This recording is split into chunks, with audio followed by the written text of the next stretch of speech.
pessoal, Patrícia Ferreira aqui de novo, eu sou advogada.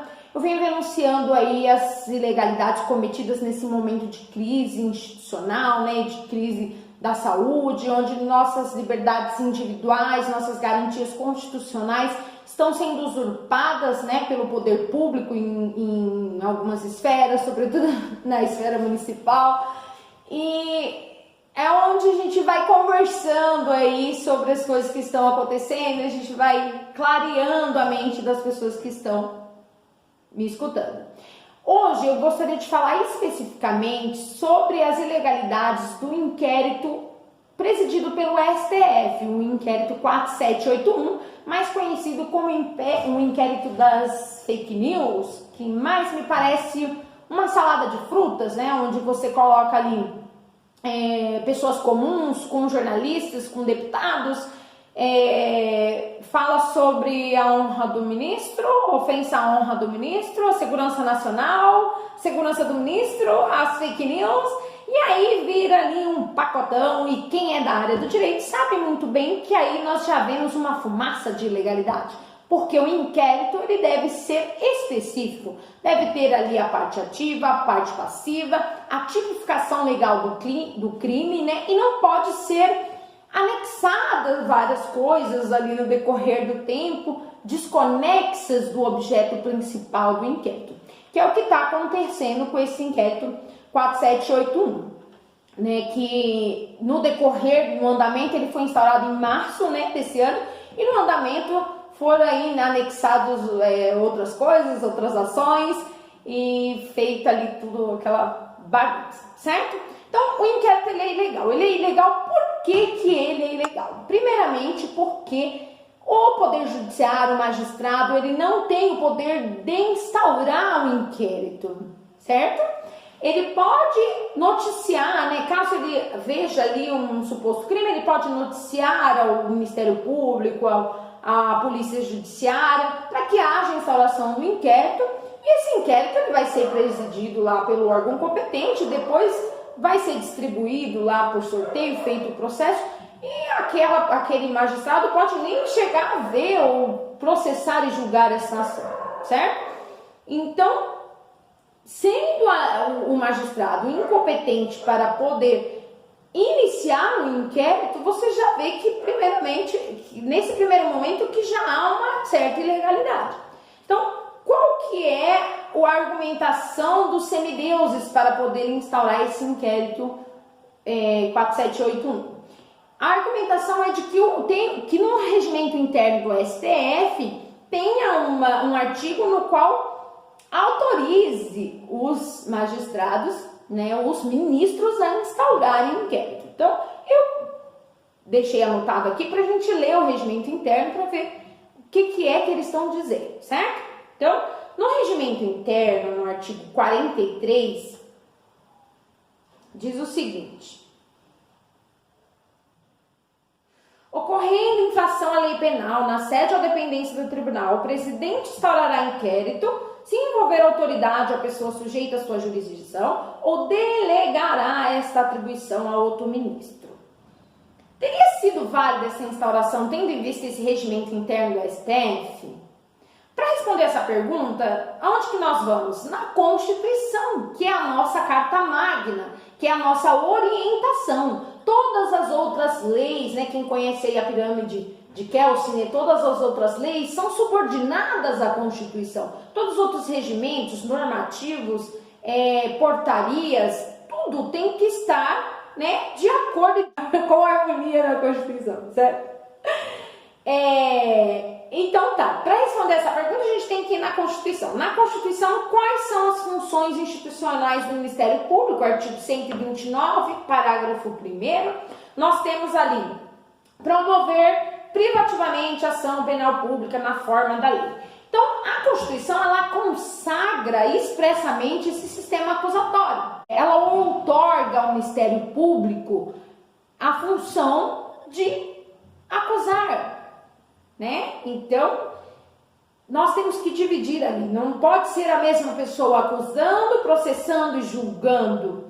Nós podemos fazer uma analogia com os três poderes, né? todo o poder ele não pode ser concentrado numa pessoa só. Uma pessoa só não pode exercer o poder, né, legislativo, executivo e judiciário, sob pena da gente viver sob um regime totalitário, um regime absolutista.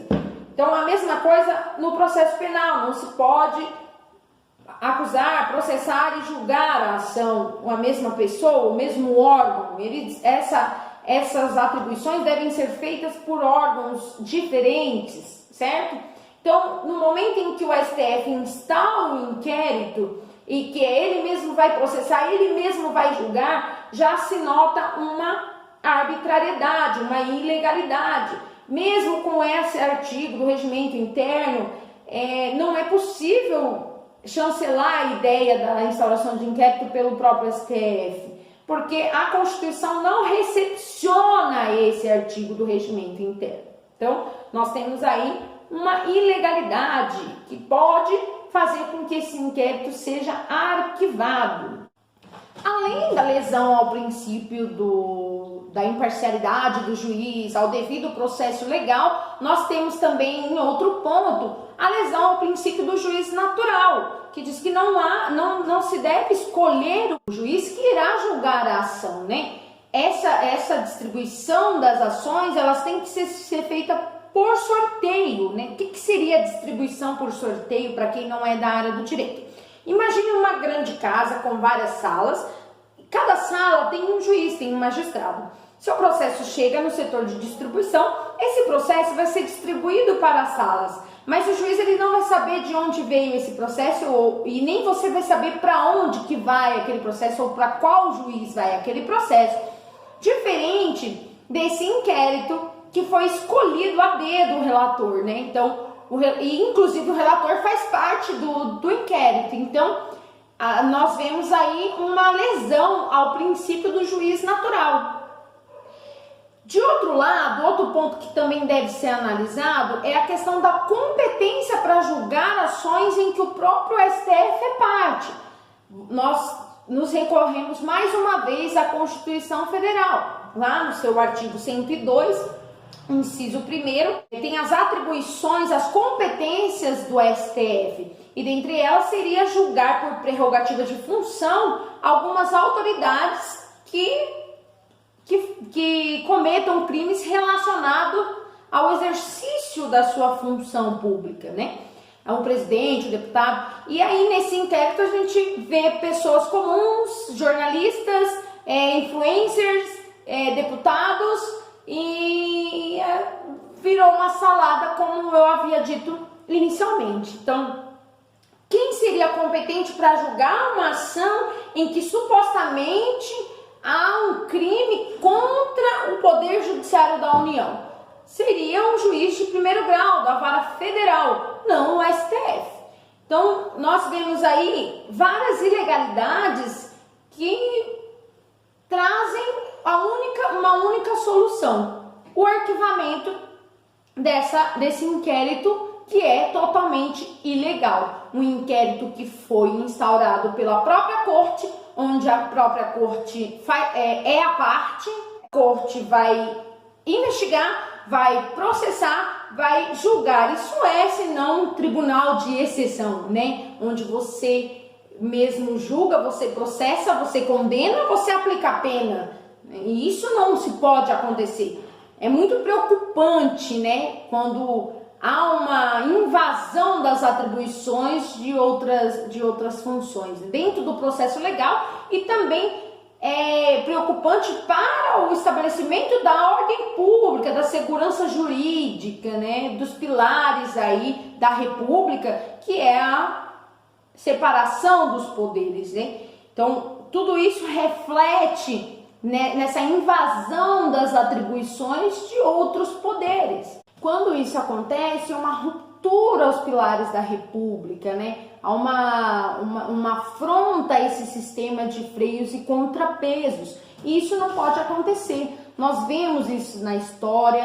Se analisarmos a história, os países que adotaram regimes totalitários, essa é uma fase, né? Quando o Poder Judiciário começa a invadir o poder legislativo ou executivo e vice-versa. quando há essa confusão entre a separação dos poderes, é uma etapa, né? É uma etapa ali do assassinato da democracia. E nós não podemos chancelar isso, nós não podemos aceitar isso, nós não podemos nos calar diante disso, né? Sob pena de vivermos aí um regime totalitário. Então é isso, gente. Um grande abraço e até a próxima. Se tiver alguma dúvida, deixa aí nos comentários que a gente vai conversando.